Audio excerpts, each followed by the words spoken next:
Buongiorno e ben ritrovati con una nuova edizione del TG Flash di New Sicilia.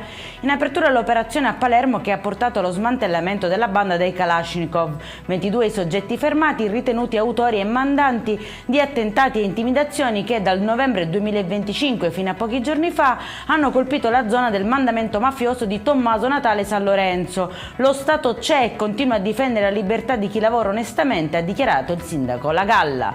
Aggressione all'interno del carcere Piazza Lanza di Catania. Un detenuto sottoposto a sorveglianza speciale si sarebbe scagliato contro alcuni agenti penitenziari, rendendo necessario il successivo trasporto in ospedale per 3 di loro.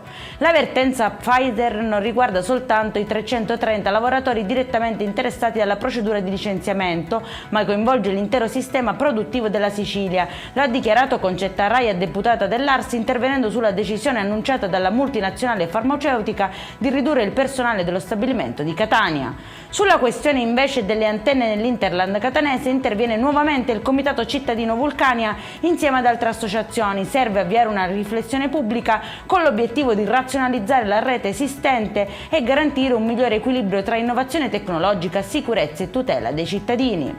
In chiusura la nuova ordinanza del sindaco Trantino su Catania per proteggere gli animali dal caldo. Fino al 30 settembre sarà vietato lasciarli su balconi e terrazzi dalle 10 alle 19 se esposti al sole. Si rischiano multe da 25 a 500 euro e possibili responsabilità penali.